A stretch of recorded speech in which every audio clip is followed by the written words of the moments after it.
వాక్యంలోకి వెళ్దాం. మమ్మల్ని అతిమిక్కులుగా ప్రేమించిన మా ప్రియ పరలోకపు తండ్రి, మీ ఘనమైన శ్రేష్టమైన నామానికి వందనాలు, స్తోత్రాలు ప్రభువా. అయా, గడిచిన కాలమంతా మీ సజీవ రెక్కల్లో మమ్మల్ని కాచి కాపాడి ఇటు రీతిగా మరలా ఈరోజు కూడుకుని నీ వాక్యాన్ని వివరించుకునే గొప్ప భాగ్యాన్ని మాకు దయచేసావు. అందుని బట్టి నీకు వందనాలు తండ్రి. ప్రభువా, విత్తబడుతున్న వాక్యం దుష్టుడు ఎత్తుకెళ్ళిపోకుండా మా హృదయాల్లో 30దంతులుగాను 60దంతులుగాను 100దంతులుగాను ఫలించి అభివృద్ధి పొంది అనేకులకు అవి విత్తనాల వలె ఫలించుటకు సహాయాన్ని దయచేస్తారని, మరి ముఖ్యంగా ఇక్కడ జరుగుతున్న ఈ మీటింగ్ అంతట్లో ఆది నుంచి అంతం వరకు కూడా మీరే అధ్యక్షులుగా ఉండి ముందుకు నడిపిస్తారని నమ్ముతూ ఈ చిన్న ప్రార్థన మీ ప్రియ కుమారుడు మా ప్రియ రక్షకుడైన యేసుక్రీస్తు నామమున అడిగి వేడుకుంటున్నాం తండ్రి, ఆమేన్. ప్రియమైన వాళ్ళారా, ముందుగా మీకు ప్రకటించినట్లుగా అభిషేక్ గారు ఇక్కడ వాక్యం చెప్పాలి. కొన్ని అనారోగ్య విషయంలో అభిషేక్ గారికి ఒంట్లో బాగలేదు, అందు నిమిత్తం ఈ రోజు నేను చెప్పడం జరుగుతుంది. అయితే దావీదు రాసిన కీర్తన 61వ అధ్యాయం 1 నుంచి 8 వచనాలు, ఒక వ్యక్తి తన మొరను ఏడుస్తూ కన్నీరు కారిస్తూ తన బాధనంతా కూడా వివరిస్తూ కొన్ని విషయాలు ఇక్కడ చెప్పడం జరిగింది. అందులో 5 విషయాల్ని మనం చాలా జాగ్రత్తగా పరిశీలిద్దాం. ఒకసారి 61వ దావీదు కీర్తన, అది దావీదు రాసిన కీర్తన అని మీ అందరికీ తెలుసు కదండి. దానిపైన ఆ మెన్షన్ అనేది ఆ యొక్క బైబిల్ గ్రంథంలో మనకు తెలుస్తుంది, దావీదు కీర్తన. ఈ కీర్తన పుస్తకాల్లో అన్ని దావీదు రాసినవి కాదు, ఇశ్రాయేలు కొన్ని పాటలు మరి కొందరు వ్యక్తులు రాసినవి కూడా ఉన్నాయి. దావీదు గారి రాసిన మట్టికి దావీదు కీర్తన అని మెన్షన్ చేయబడుతుంది.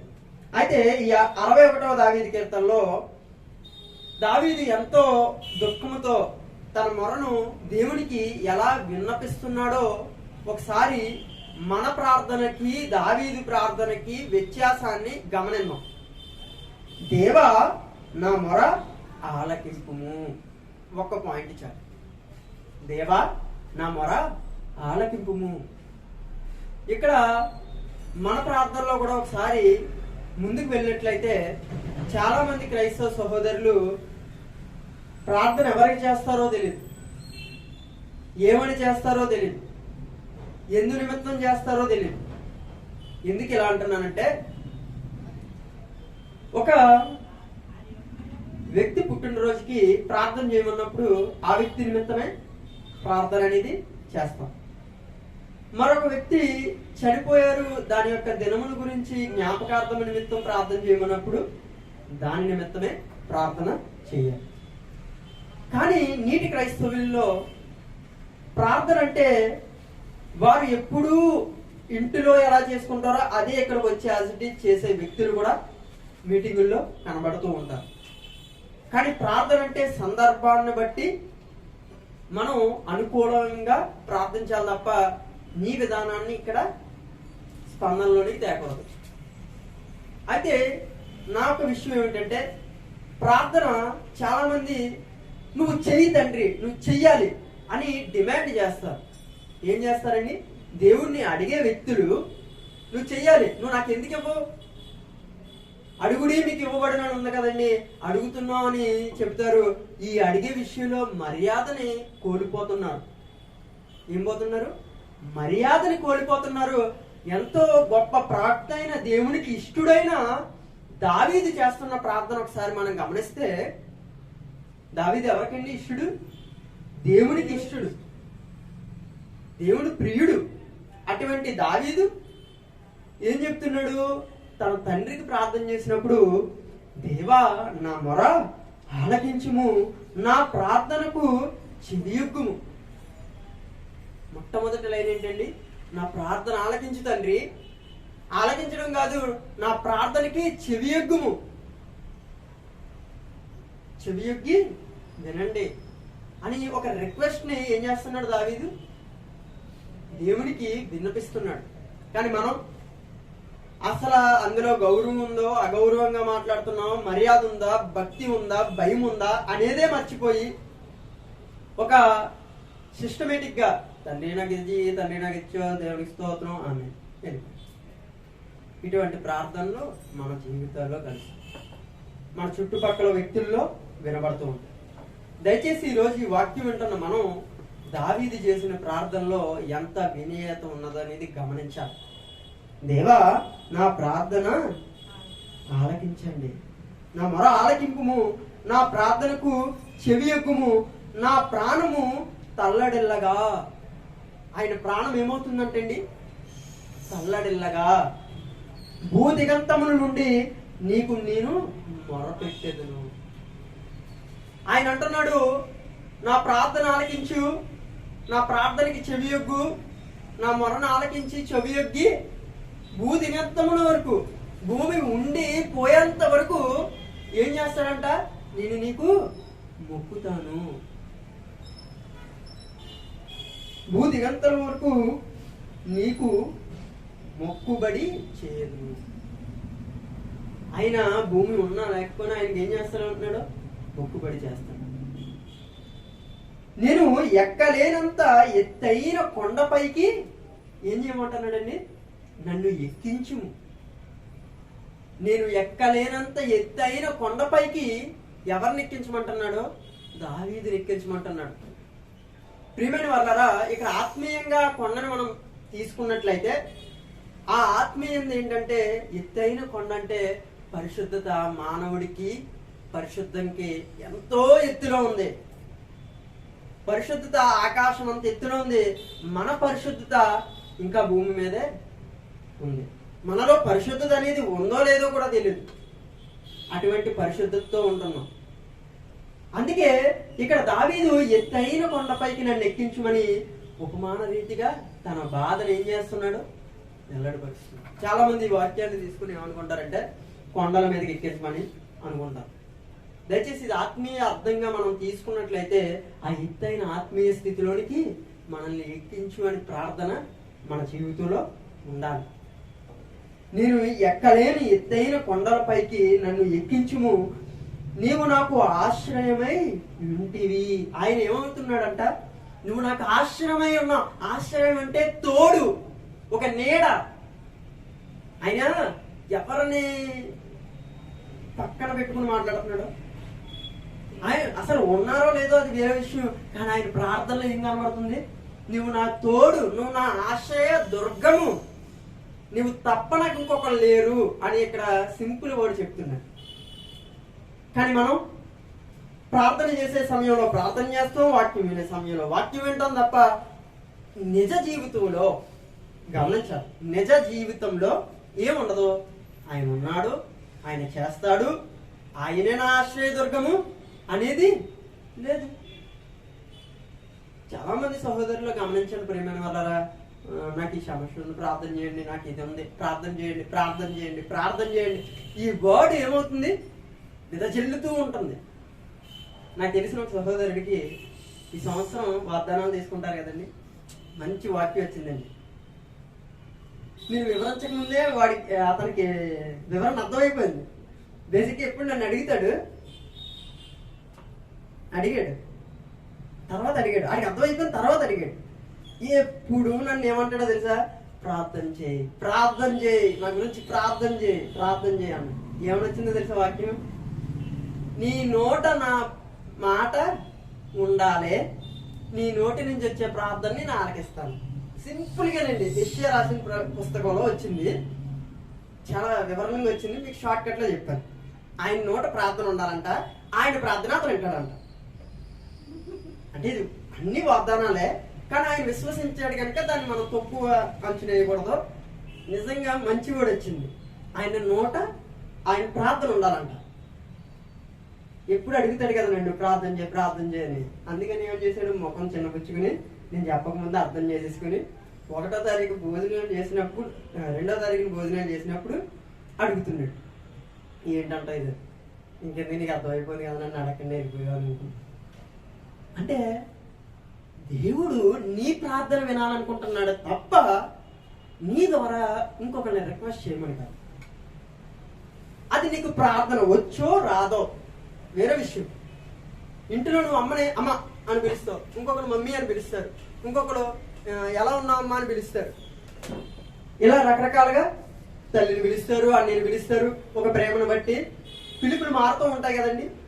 శ్రీకాకుళం వెళ్తే అమ్మని యాసగా పిలుస్తారు, ఇంకొక చోటకి వెళ్ళిపోతే వేరేలా పిలుస్తారు, ఇంగ్లీష్ వర్డ్లోకి వెళ్ళిపోతే ఇంకోలా పిలుస్తారు. అంటే వర్డ్స్ మారినా భావాలు మారవు కదా. ఇప్పుడు నువ్వు తండ్రి అయిన దేవుడికి కూడా నీ నోట ఉండే ప్రార్థన నువ్వు చెయ్యాలనుకుంటున్నాడు తప్ప ఇంకొకళ్ళ సహాయం కోరుకుంటలేదు. ఇక్కడ దావీదు చేస్తున్న ప్రార్థనలో ఆయన ఆశ్రయ దుర్గం ఎవరంట? ఆయన ఆశ్రయ దుర్గం దేవుడు. నా ఆశ్రయ దుర్గం నీవేనయ్యా అని చెప్తూ 3వ వచనం ఒకసారి చూడండి. నీవు నాకు ఆశ్రయముగా ఉంటివి, శత్రువుల ఎదుట బలమైన కోటగా ఉంటివి. శత్రువుల ఎదుట ఎలా ఉంటున్నాడంట? బలమైన కోటగా ఉంటున్నావు. యుగ యుగములు నేను నీ గుడారములో నివసించదును. యుగ యుగములు నేను నీ గుడారంలో నివసిస్తానయ్యా అంటున్నాడు. నీ రెక్కల చాటున దాచుకుందును. ఆయన రెక్కల చాటున ఏం చేస్తున్నాడంట? దాచుకుంటున్నావు. ఇక్కడ ఈ వాక్యంలోని 4 అధ్యాయాల్లో మనకు అర్థమవుతుంది ఏంటంటే, కేవలం దేవుడు నన్ను ఇలా చేస్తున్నాడు అనే స్పందనే కదా కనబడుతుంది. గమనించండి. నువ్వు నా ప్రార్థన, నా మొర ఆలకించుము, నా ప్రార్థనకి చెవియొగ్గుము అని ఫస్ట్ ఆఫ్ ఆల్ అడిగారు. రెండోది నా ప్రాణము తల్లడిల్లుచున్నదే అంటే ఆయన ఫీలింగ్స్ చెప్తున్నాడు. ఫస్ట్ అడిగారు, తర్వాత ఫీలింగ్స్ ఏం చెప్తున్నాడు? నా ప్రాణము తల్లడిల్లుచున్నదే, భూదిగంతల వరకు నేను నీకు మొరపెట్టుచున్నాను, నేను ఎక్కలేనంత ఎత్తైన కొండలపైకి నన్ను ఎక్కించుము. ఇదంతా స్టేట్మెంట్ చెప్తూ 3వ వచనంలో చాలా అద్భుతంగా, నీవు నా ఆశ్రయ దుర్గమై నుంటివి, శత్రువుల ఎదుట బలమైన కోటగా నుంటివి, యుగయుగములు నేను నీ గుడారంలో నివసించదును. ఇక్కడ 3వ వచనంలో ఏమంటున్నాడంటే, ఆయనకంట ఆశ్రయ దుర్గంగా ఉన్నాడంట, ఆయన బలమైన కొండగా ఉంటున్నాడంట. అంటే ఉన్నాడా లేడా దావీదు విషయంలో దేవుడు? ఉంటేనే కదా ఈ మాటలు మాట్లాడాడు. మరి మీ విషయాల్లో ఎవరున్నారో? అధికారుల, చుట్టాల, స్నేహితుల, అన్నదమ్ముల, అక్క చెల్లిల, భార్యాభర్తల, ఎవరున్నారు మీ కోట? చాలా మంది పెద్దవారిని అడిగితే, ఇదిగోండి నాకు చేతికి అందొచ్చేసాడు, చాలు, ఇదిగోండి వీడి యొక్క పనికి అందొచ్చేసాడు, ఇంకా నేను రెస్ట్ తీసుకోవచ్చు అని అంటూ ఉంటారు. ప్రియమైన వాళ్ళరా, దావీదు ప్రార్థనలో అంటుంది ఏంటో తెలుసా? నా శత్రువులు ఎదుట బలమైన కొండగా ఉంటుంది. ఆ శత్రువులు ఎంత వేగముగా తుఫాను వలె వచ్చిన కొండనే ఏమీ చేయలేదు. ఆయన స్టేట్మెంట్ అది. మన కొండ ఎవరు? మా అన్న ఉన్నారు, మా రాజకీయ వ్యక్తులు ఉన్నారు, నాకు తెలిసిన స్నేహితులు ఉన్నారు. ఇదేనా మన కోట? ఒకసారి ఆలోచించాను. నీవు ఒకరిని సహాయం అడుగుతున్నప్పుడు, అంటే వ్యక్తిగతంగా లోకంలో బాధ్యతలు కొనసాగించడానికి సహాయం అసహాయం అని అవసరం అవుతే, అంతకు ముందు ఎవరిని మనం ఆశ్రయించగలుగుతున్నాం? ఫస్ట్ ఆఫ్ ఆల్ చాలా మంది నాకు తెలిసిన సేవకులు ఎప్పుడు అంటూ ఉంటారు, ఒక వస్తువు కొనాలనుకుంటాం,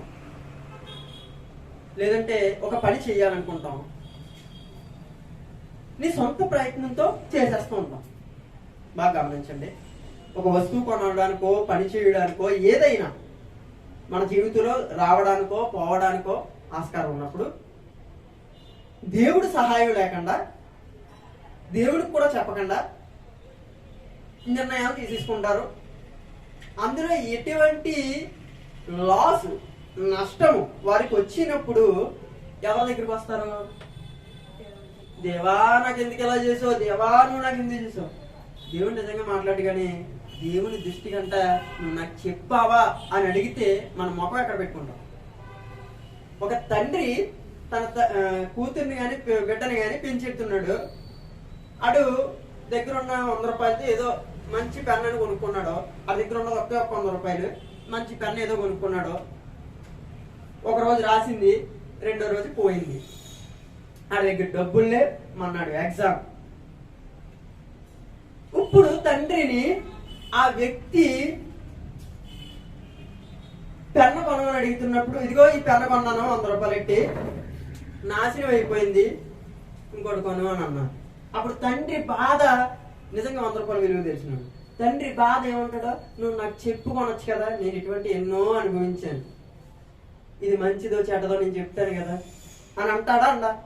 ఇప్పుడే చాలా వరకు బండిలు తీసుకున్నా, ఫోన్స్ తీసుకున్నా, అంత ఎందుకు రోడ్డు మీద నడుస్తున్నా అక్కడ గొయ్యి ఉంటుందిరా అని పెద్దవాళ్ళు చెప్తే వింటారా?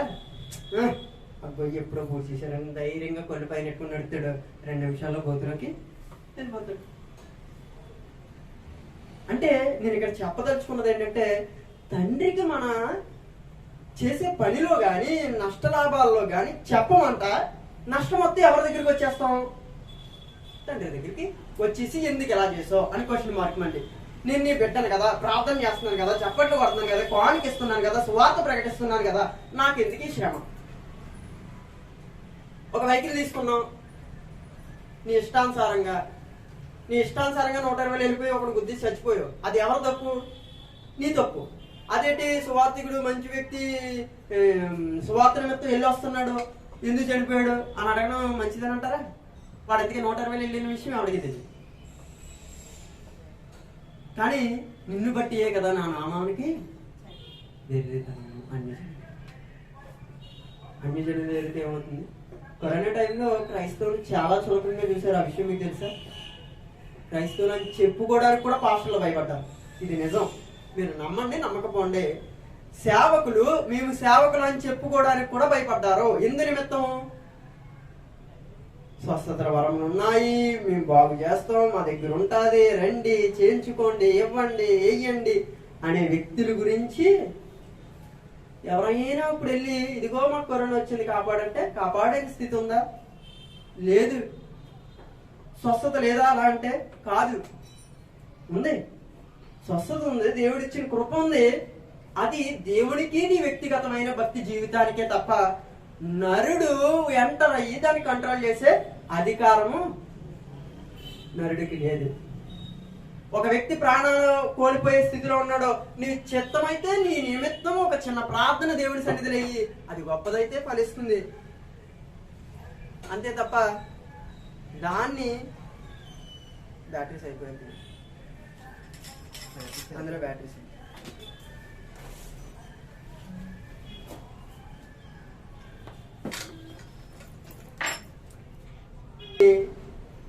మీ యొక్క సొంత తెలివితేటల్ని దేవుని ఎదుట కవర్ చేయడానికి ప్రయత్నం చేయకూడదు.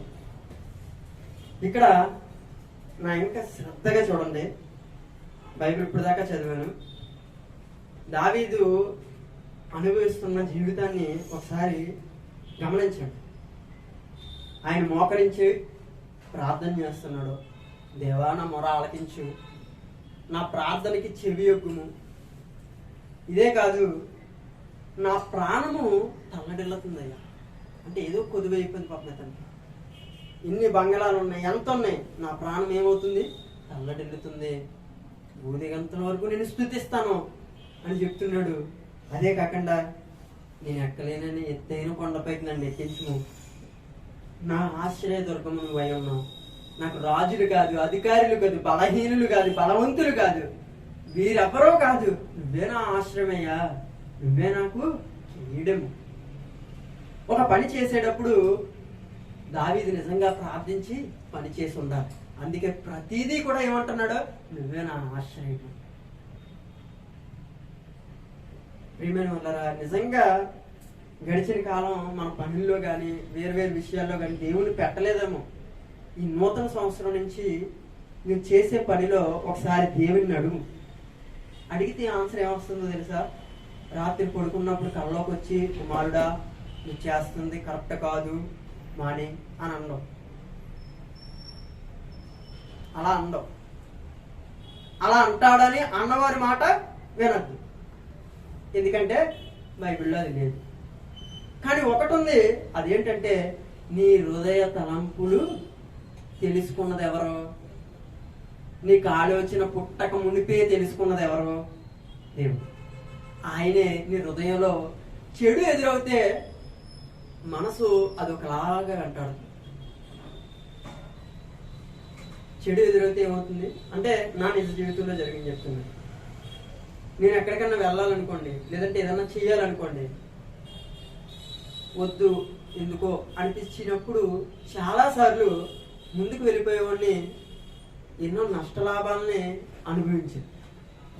తర్వాత జాగ్రత్తగా పరిశీలిస్తే అది వద్దు అంటే నేను చేస్తున్న వర్క్లో కానీ వేరే విషయాలు ఏదైనా కానీ ఆపే అన్నప్పుడు ఆపేమన్నాం. ఎన్నో ప్రమాదకరమైన స్థితిలోంచి దేవుడు మమ్మల్ని కాపాడుతాం. Inverter shock కొట్టిందండి. బేసిక్గా నాకు తెలియదు దాని విషయం. ఇన్వర్టర్ ఛార్జబుల్ 150 వాట్స్ ఛార్జ్ అవుతుంది. నా ఒంట్లో ఏమవుతుంది, ఛార్జ్ అవుతుంది. నాకు మ్యాటర్ అంతా అర్థమైపోయింది. వెళ్ళిపోతున్నాను, ఏమీ లేదు, కింద పడ్డాను, వైర్ వదలలేదు, ఏమి వైర్ కూడా కదండి, చేతికున్న ఉంగరం అటాచ్మెంట్ అయిపోయింది. చాలా బాధ అనిపించి అలా అలా చేస్తున్నాను. నాకు ఏమవుతుందో నాకు కళ్ళు ఎదురుకుంటా. నా వాయిస్ కూడా మారిపోయిందని చుట్టుపక్కల వాళ్ళు వచ్చి చెప్పేందుకు తెలియదు. కేకలో కూడా బేస్ మారిపోయింది. చావు కేక అంటారు తెలుసండి, ఆ కేక వచ్చింది. ఏం చేస్తున్నానో కూడా తెలియదు. అదే వారు పెట్టుకుని అలా ఉన్నాను, పక్కన బావగారు ఉన్నారు, నిజంగా వాళ్ళ మీద పడలేదు. అదే విచిత్రం. ఆ సమయానికి ఆ వ్యక్తి అక్కడ ఉండి ఆ వైర్ లాగడం, ఆ షాక్ని ఆపడం జరిగింది. ఈ వైర్ తీసే ముందు నాకు ఒక చిన్నది అనిపించిందండి. అదే కాదు, ఆ రోజు నైట్ పడుకునే ముందు కూడా ఉదయానికి ఏదో ఈలా ఉంది నాకు, ఏదో ఈలా ఉంది నాకు అని సంథింగ్ ఏదో గుర్తొచ్చేస్తుంది. గుర్తొచ్చేస్తుంది నా హృదయంలోంచి హృదయ కన్నీరు వచ్చేస్తుంది. ఎందుకు ఎడుతున్నానో తెత్తలేదు లోన. చెప్పి పెళ్లి చేశాను కదా, అదే నా ఆవేదన కాదు, ఇది ఆనంద బాష్పాలనుకున్నాను తప్ప ఈ ఆవేదన దానికి గురి చేస్తుందని సంకేతాన్ని నేను ఏం చేయలేకపోయాను. నాకు నిజంగా అనిపించిందండి, ఇది అబద్ధం అయితే కాదు, నిజంగా వద్దు వద్దు, ఏం పట్టుకోకు, ఏం చేయకు, కరెక్ట్. నిజంగా నాకు తెలియని విషయాలు అసలు దూరం అండి. తెలుసుకుంటే మనకు ప్రమాదం కాదు, తెలుసుకోవచ్చు, చెయ్యొచ్చు అంటే వెళ్ళిపోతానేమో, కానీ నాకు ఇంట్రెస్ట్ లేదన్నప్పుడు అసలు వెళ్ళలే. సింపుల్గా స్విచ్ కట్టి ఇలా తీసే అన్నారు. ఇలా కట్టి ఇలా తీసినప్పటికీ ఇంక ఇన్వర్టర్ నుంచి వెళ్ళే ఛార్జింగ్ నేను ఆపలే. ఇన్వర్టర్ నుంచి, బ్యాటరీ నుంచి ఇన్వర్టర్కి వెళ్ళే ఛార్జర్ని ముందు ఆపి అప్పుడు స్విచ్ కట్టి తీస్తే నాకు షాక్ కొట్టదాను. కానీ ఆ విషయం అతను చెప్పక నేను వేరే ఒక్కటో అతను తీయడం షాక్ పడి నిజంగా ఆ రోజు ఏడ్చానండి. నాకు ఏదన్నా ఏడ్చి ఇతరులతో చెప్పేసుకుంటే చాలా ఫ్రీ అయిపోతాను. అప్పుడు సీమోన్ గారితోనే నా బాధనే ఫ్రీ చేసుకుని అమ్మ దగ్గర చెప్తే ఉండలేదు. ఒక్కతే చాలా ధైర్యం ఇచ్చారు సహోదరులు అంటే. అలాగే ఆ టైంలో నిజంగా దేవుడు కాపాడాడు, దేవుని కృప. మీకు కూడా ఎవరైనా చెప్తే దయచేసి అలా చేయక ఎలా చేయక అని తర్వాత తిడతాం, అది వేరే విషయం. చాలా మంది నెగిటివ్ పాయింట్స్ అన్ని ముందు ఇచ్చేస్తూ ఉంటారు. నువ్వెందుకు వెళ్ళావు, నువ్వెందుకు చేసావు, అసలే ఆడు చచ్చి బతికాడనే ఫీలింగ్లో ఉన్నాడు. నీకు చేతనైతే ఏం చేయాలి, ఏం కాదు, అది కొంచెం రిలీజ్ అవుతుంది. నిజంగా వీలైతే అటువంటి రిలీజ్ని ఏం చేయాలి, సహోదరుల పట్ల రిలీజింగ్ ఇవ్వాలి. మనం ఏదన్నా పిల్లల విషయంలో కూడా చాలాసార్లు సీరియస్ అవుతూ ఉంటాం. ఫస్ట్ 2 నిమిషాలు వాళ్ళని ఏమనకుండా ఉంటే వాళ్ళ మనసుకి ఏమవుతుందంటే గాయం అవ్వదు. చాలా మంది అవనస్తులు పాడైపోవడానికి కారణం ఏంటో తెలుసా, తల్లిదండ్రులు ముందు పట్టించుకోరు, తర్వాత పట్టించుకున్నట్టుగా నటించి ఏం చేస్తారంటే బెత్తం తీస్తారు. అప్పుడు ఏమవుతుంది, వాళ్ళ హృదయానికి గాయం అవుతుంది. అప్పుడు ఆ చూసిన తప్పుని మనం ఒకసారి ఇది అందరూ చేస్తారు కానీ నువ్వు చేయకు, ఇందులో చాలా ప్రమాదం ఉంది అని చెప్పి తర్వాత బెత్తం తీస్తే ఖచ్చితంగా ముందు బుజ్జగించి తర్వాత పడితే వారికి స్టార్టింగ్ గాయం అయ్యే అవకాశం ఉండదు. అది నా అభిప్రాయం. అందుకే దయచేసి సహోదరుల పట్ల కానీ ప్రేమ విషయంలో కానీ చాలా ఆత్మీయంగా ఉండండి. ఈ సంకేతం గురించి చెప్తున్నాను కదా, ముందుగా మన హృదయం ఏమవుతుంది, చెబుతూ ఉంటుంది, చెయ్యకు, వెళ్ళకు, వద్దు, ఇక్కడ ఎలా చేయకు అని ఖచ్చితంగా మన హృదయ తలంపు చెబుతుందండి. అప్పుడు నిజంగా మాట వింటే ఆ విషయంలో మీరు దూరద్దు. ఒకవేళ దూరతే చిన్న షాక్ కొడుతుంది. షాక్ అంటే నేను ఇందా చెప్పింది కాదు, చిన్న దెబ్బ అవుతుంది, అందులో నష్టం వస్తుంది, లేదంటే బలమైన నష్టం వస్తుంది, కొడతాడు. అప్పుడు కూడా చాలా మంది ఏం చేస్తారో తెలుసా, దేవుణ్ణే నిందింటారు. అదే పాపం. దేవా నువ్వు చెప్పినా నేను వెళ్ళాను, నన్ను క్షమించు, ఈసారి ఎవరన్నా ఒప్పుకుని విడిచిపెట్టిన వాడు ఏమవుతాడు, కనికరము పొందుతాడు. చాలా మంది నిందలు వేస్తారు తప్ప ఒప్పుకుని విడిచిపెట్టారు. శీతాకాలం వెళ్ళిపోయిందండి, ఇంకా రన్నింగ్లో ఉందండి. రన్నింగ్లో ఉందండి. చలేస్తుంది. మీరు మనిషిలే కదండి ఇక్కడ కూర్చున్నా. మీరు నేనండి మనిషినే కదా. ఇక్కడ ఒక మనిషికంట జలుబు వచ్చేస్తుందంట. ఏమొచ్చేస్తుంది? బయటికి వెళ్తానంట ముక్కు పట్టేస్తుందంట, చచ్చిపోయే స్థితికి వచ్చేస్తుందంటే ఎంతో బాధపడిపోతున్నాను అంటున్నాడు. ఏమంటాం మరి అతన్ని? సరే, ఇతను అన్నది అగ్రీ చేద్దాం. ఒక వ్యక్తి అన్నది అనుకుందాం. సరే, ఆడికి జ్వరం నీరసం వచ్చేస్తుంది, ఇబ్బంది పడిపోతున్నాడు అని అనుకుందాం. మరి ఈ టైంలో బయటికి వెళ్తే అని ఏమంటారండి? ఒక్కసారి నా వేదన గమనించండి.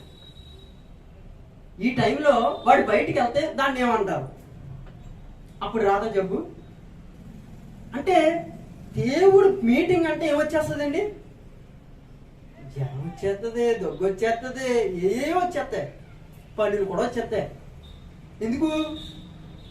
చూడడు, వచ్చే వారం వెళ్ళి క్షమాపణ అడిగితే ఇచ్చేస్తాడు. ప్రతిదీ ఏం చేస్తున్నాడంట? ప్రకటన గ్రంథంలో రాయబడుతుంది. నోటెడ్. తెలుసు ఆయనకి నీ సమస్యలు తెలుసు, అవి తెంచుకొని దేనికి ప్రాముఖ్యత ఇస్తున్నావు అనేది గమనించాలి. మీకు ఒక బలమైన నిజం చెప్పనా? సునీత గారికి తెలుసు. ఇక్కడ ఉన్న సహోదరిగా ఆవిడకి ఒక విషయం తెలుసు. నాకు జలుబు ఉందండి, ఎంత గట్టిగా తుమ్మేవాడండి, ఒక భయంకరమైన తుమ్ములున్నాయి. కోవిడ్ టైంలో దేవుడు ఇచ్చిన కృప ఏంటంటే అంతకు ముందే తగ్గిపోయే. కోవిడ్ టైంలో తుమ్ములు లేవండి నాకు. నిజంగా తుమ్ములు వస్తే నన్ను క్వారంటైన్లో పడేస్తారండి. ఎన్ని రోజులు పడేసినా నాకు టెస్టులు చేయించినా ఉండదు, కానీ తుమ్ములు వచ్చేస్తాయి. టెస్టులు చేయించినా ఉండదు, తుమ్ములు వచ్చేస్తాయి. ఇదేదో తినేని చెప్పండి, నిజంగానే చంపేస్తారు. నిజం. ఎందుకంటే ఆ స్టేజ్ వచ్చింది కదా, మంచిగా చచ్చిపోయే స్టేజ్ వచ్చింది కదా. నిజంగా తుమ్ములు రాలేదండి, దేవుని కృప. నిమిషం ఇలా ముక్కు కదిపితే చాలండి తుమ్ములు వచ్చేసి, ఇలా డస్ట్ దులిపితే చాలండి తుమ్ములు వచ్చేసి. దీని గురించి నాకు తెలిసిన కొంతమంది ఆపరేషన్లు చేయించుకున్నారండి. దేవుని కృపను బట్టి నేను టెస్ట్కి వెళ్ళలేదు, నాకు జబ్బు లేదు. దేవుని స్తోత్రం. నిజం.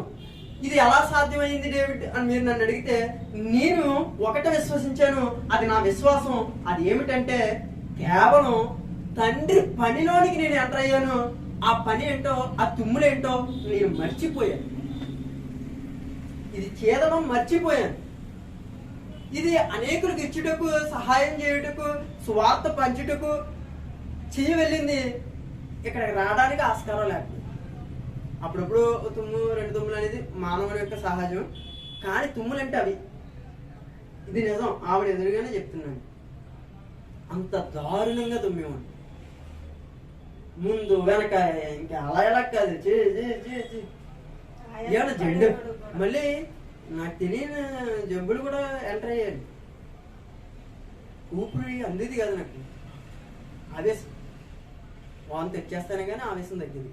అలా ఎన్నో ఎన్నో ఎన్నో ఇబ్బందులు. ఇంటికి కూడా వచ్చేవారు. ఇంతంత మొఖాలు ఉబ్బిపోయేది నాకు. ఇంతంత ముఖం ఉబ్బిపోయి నువ్వా అన్నట్టుగా తయారయ్యాను. అంటే దేవుడు పనిలో మనం ఉంటే ఏమవుతుంది? జబ్బు కూడా మర్చిపోతుంది, మనల్ని జబ్బు చూసి పరిగెడుతుంది. మరి ఇప్పుడు ఏంటి సిల్లీ రీజన్స్ ఎందుకు చెప్తున్నారు? సహోదరులు ఫోన్ చేస్తే ఏమంటున్నారండి, నాకు జలుబు అంట. నిజమే, నేను ముందు 2 రోజులు కూడా, 2 వారాలు కూడా జలుబు అంటూ తెలిసాను నేను. ఇప్పుడు ఎక్కడ ఉన్నావా అని అడిగాను. ప్రేయర్ అని చెప్పలే. ప్రేయర్ అని చెప్తే జలుబు కదరా రావని చెప్తున్నారు. ప్రేయర్ అన్నట్టునే ప్రేయర్ అని చెప్పలేదు. ఎక్కడ ఉన్నావు అడిగితే రైల్వే స్టేషన్లో ఉన్నాను. అక్కడ ఇంకా చలి. మొన్న బావగారిని దేవెట్టినప్పుడు తెలిసింది. సాప్ మనకి ట్రైన్ అటు ఇటు వెళ్తుంది కదండి, ఇంకా చలి ఎక్కువ వేసేస్తుంది. మరి ఇప్పుడు ఎలా వెళ్ళాడండి వ్యక్తి? పేరు మెన్షన్ చేయండి. అంటే ఒక వ్యక్తిని టార్గెట్ చేయట్లేదు. ఆ వ్యక్తి ఈరోజు తుమ్ములు అంటున్నాడు, రేపు మీరు కాళ్ళు నొప్పులు అంటారు, పని అంటారు. మనలో కూడా దొంగ, నేను కూడా ఉన్నాను. దయచేసి మీకు నాకు ఈరోజు ఒక ఒప్పందం తీసుకుందాం. నాకు ఎంత నీరసం ఉన్నా దేవుడి దగ్గరికి వచ్చి కూర్చుంది. నిజంగా రాని స్థితి ఉందనుకోండి, అది దేవుడికి తెలుసు. ఈరోజు అభిషేక్ ఉన్నాడు, గడిచిన 4 రోజుల మీటింగ్లో చాలా ఫుడ్ని తినడం వల్ల, లేదంటే ఎక్కడో ఫుడ్ పాయిజన్ అయింది, అతనికి వాంతులు వచ్చేసాయి. ఇంచుమించు ఒక 5-6 సిలిండర్స్ కూడా ఆయన ఇప్పుడు ఎక్కించుకుంటున్నాడు ఇంట్లో. పొద్దున్న ఈ మాట చెప్పాడంటే చాలా ఎక్కించుకుంటున్నానన్నా, నేను సాయంకాలానికి రెడీ అయిపోతానంటే నాకు చాలా గర్వంగా అనిపించింది. ఇప్పుడు కూడా గర్వంగానే ఉంది. తను ఏం కావాలని మానేది. ఇప్పుడు ఇలా కూడా నిల్చోలేకపోతున్నాను. ఎందుకంటే వాంతి వచ్చేసిందండి. 2 రోజుల నుంచి తిండి లేదు. సిలిండర్స్తోనే తింటుంటే ఏమైపోతుంది, వాంతి అయిపోతుంది.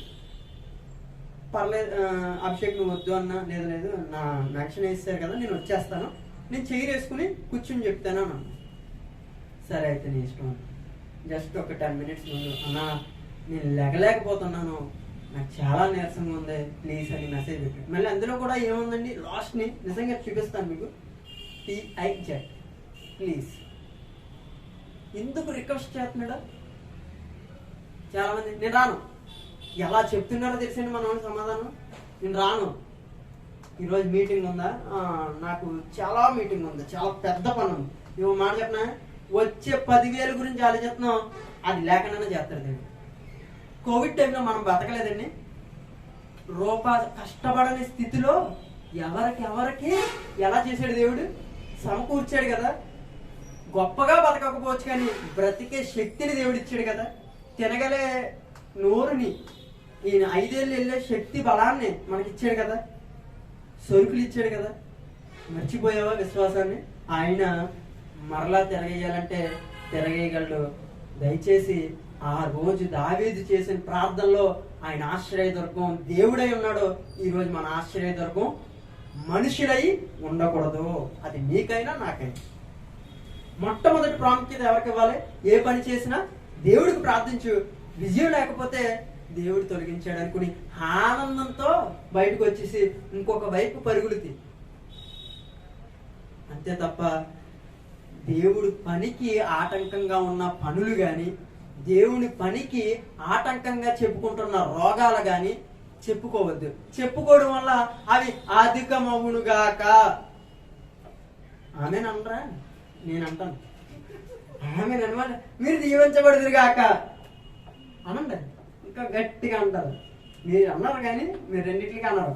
ఎలా చేసినా మీరు మళ్ళీ మనకే కట్టేసి నక్కలకి తోకలు కట్టి సిసిరిసినట్టు ఇసిరేస్తారు మళ్ళీ అని అనుకుంటారు. ఆశ్చర్యవదవచనం అంటే క్రైస్తవులకి ఎంత వింపైన సువాసన అంటే అన్నం కూడా తినరు. నిర్గమకాండంలో ఉంటుంది కదండి, మంచి వాక్యాలు ఉంటాయి అందులో. ఫస్ట్ వర్డ్లో ఉంటాయి.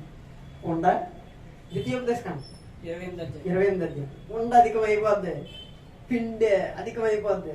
ఈ వర్డ్స్ రాసుకుంటారండి. ఇంట్లో కూడా ఏం చేస్తారంటే వర్డ్స్, నీవు పాపం చేస్తే శపింపబడతావు అనే వర్డ్ ఉంటుంది అక్కడ ఇంట్లో. అక్కడ ఉంటుంది, అది తీసుకోరు. 21 ఆజ్ఞ, 21 అంటున్నాండి, ఆజ్ఞలు ఉంటాయి కదా నిర్గమకాండం 21వ అధ్యాయంలోని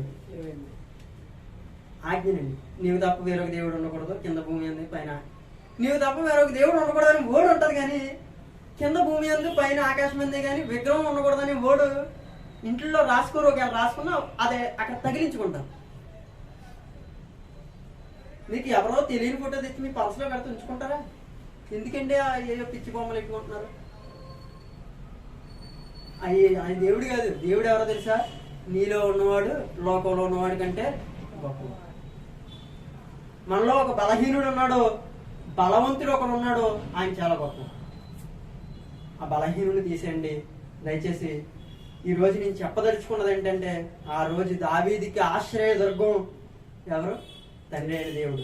ఈ రోజు మనకు తండ్రి అయిన దేవుడు ఉండును గాక. ఆమేన్.